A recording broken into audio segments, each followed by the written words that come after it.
Сау саламатсыздар ма қымбаттыларым? Еркін тақырыпта біраз әңгіме қозғайық. Негізі алатын болсақ, өз отбасыңызды алсаңыз, сіз отбасыңызда жолдасыңызды қалай деп атар едіңіз?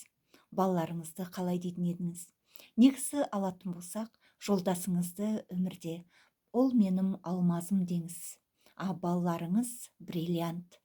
Және де жарқырап, күннен күнге жарқырай түсетін, өскен сайын әдемілене түсетін, бой жеткенде одан да ақылды әдемі болатын алмаздарыңызды, бриллианттарыңызды бағалай біліңіздер. Себебі отбасы деген адам өміріндегі ең керемет шағын отаны деп айтады, иә?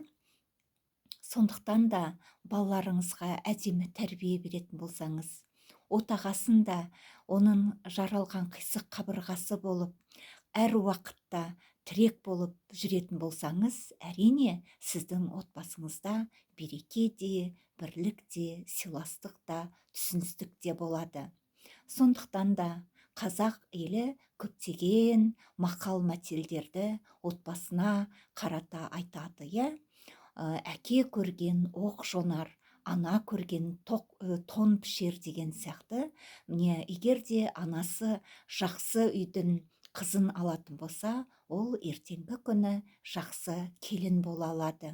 Және де өзінің балаларын да әдемі тәрбиелеп, осы қазақ еліне еңбегін сіңіре алатын, тәрбиелі, сондай бір керемет келіндердің біріне айналады.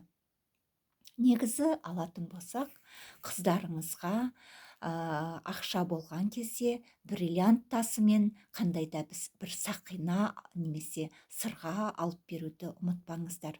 Себебі ол өзі бриллиант болғандықтан, ол бриллиант үстіне қосыла, оның өмірі әдемі болуына, өзінің әдемі болуына қандай да бір үлесін қосып жатады, иә?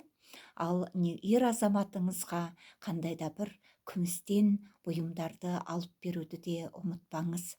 Және де негізі әйел адамның бойына алтын тағып жүргені дұрыс деп айтады. Бірақ та ас бөлмеге кіргенде қолында күміс сақинасы мен күміс білезігі болсын деп айтады.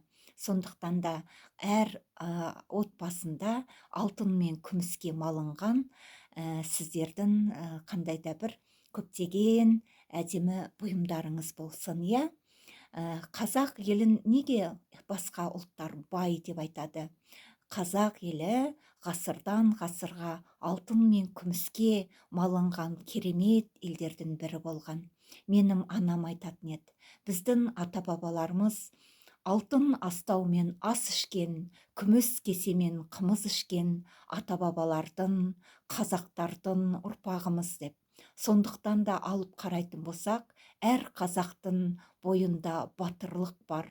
Хандардың ұрпағы, ұлылардың ұрпағы, ақындардың ұрпағы, білімділердің, ғалымдардың ұрпағы, иә?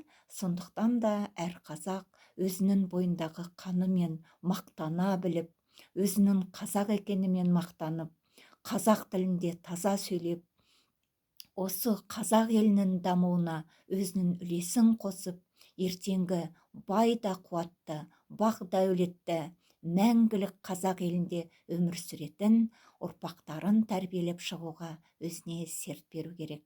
Сау, саламатта болыңыздар. Халық мақтайтын ұрпақтарыңыз көп болсын.